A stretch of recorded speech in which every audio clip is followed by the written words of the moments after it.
नमस्कार, आप देख रहे हैं उजाला न्यूज और एक बार फिर भानु प्रताप उजाला। 2-3 दिन से हमने वीडियो नहीं बनाया था।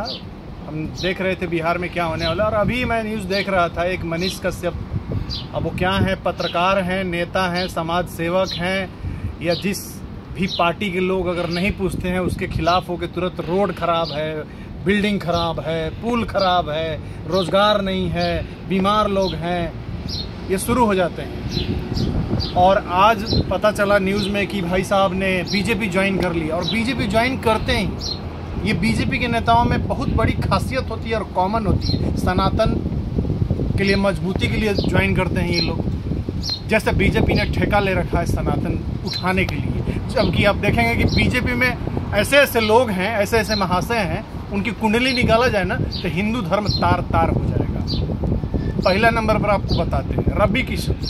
अभी एक लड़की अपनी बेटी के साथ, एक औरत अपनी बेटी के साथ लखनऊ में डेरा डाल के बैठी है। उसका नाम है अपर्णा ठाकुर। बोल रही है हम इनकी दूसरी पत्नी हैं, हमसे ये ब्याह किए हैं, हम ऊटी के होटल में हम लोग रुके थे, वहाँ हनीमून बनाए थे, एक बड़ी बेटी है उनकी। वो बोल रही है DNA टेस्ट कराओ।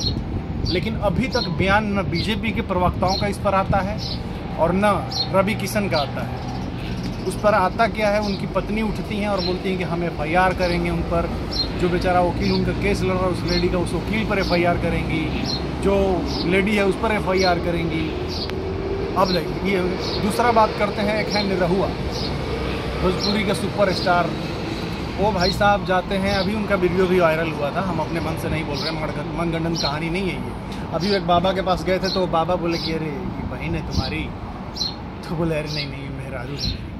सोचिए, वो एक नामी गिरामी बाबा है, सब ने वीडियो देखा है। और उनकी पत्नी को भी बहुत कम लोग ही देखे हैं, ज़्यादा वो उन्हीं के साथ घूमते हैं।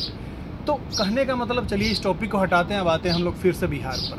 बिहार में अभी जो भी चुनाव हो रहा है ना, इस चुनाव में भी अगर आप लोग नहीं सुधरिएगा ना तो वही हाल होगा। फिर से बेटा 12वीं के बाद उसको दिल्ली भेजना पड़ेगा, फिर से वो जद्दोजहद कमाने के लिए 15-20 हज़ार का नौकरी करेगा, फिर ट्रेन में धक्का खा के आएगा। इस बार भाई कम से कम अपने जो MP चुन रहे हैं उसको एकदम कालर पकड़ के उसको बोलिए कि विकास हुई तो वोट तारा मिली, नहीं तो टांग के यहाँ से उठा के फेंक दीजिए। जैसे आप अपने भाई से लड़ते हैं ना कि खेत साले मेड़ एने को ओने कर लिए, उस समय तो बड़ा खून जग जाता है आप लोग का। और वही MP चूना लगा के, कत्था मार के, चुनाव जीत के ऐसा गायब होता है, कोई नहीं मिलने आता है। वही सड़क, वही बदहाल स्कूल, हॉस्पिटल, ये सब देख के वोट कीजिएगा आप लोग। और ये जो छोटे मोटे कुकुरमुत्ते पत्रकार जन्मे हुए हैं ना, इनके बातों में नहीं आने का भाई। क्योंकि देखिए, पत्रकार बहुत हैं, ठीक है, हम भी यूट्यूब पर बना रहे हैं, आप हमको भी दूसरा गाली देंगे, तू बहुत बड़ा पत्रकार बना था। हम पत्रकार नहीं हैं, हम लोग सही दिशा दिखाना चाहते हैं। ना हमको नेता बनना है और न पत्रकार बनना है, लेकिन हम एक पढ़े लिखे इंसान हैं। और हम चश्मा जो है ना, किसी भक्त का और किसी चपलूस का नहीं लगाए, हमें दिख रहा है कि क्या प्रॉब्लम है। तो बात कर रहे थे, शुरू किए थे हम लोग मनीष कश्यप का। तो मनीष कश्यप अभी ज्वाइन कर लिए हैं बीजेपी। अब उनको बीजेपी उनको एक कहीं से चुनाव के लिए लड़ने के लिए बोल देगी। तो इस तरह से आप देखते रहिए, तुरंत आपको बताएंगे, इस खबर पर आगे लेके चलेंगे। आप सब्सक्राइब कीजिए, लाइक कीजिए और शेयर कीजिए कि बिहार के लोगों में, जनमानस में एक क्रांति फैले। Thank you so much. Ram Ram भाई।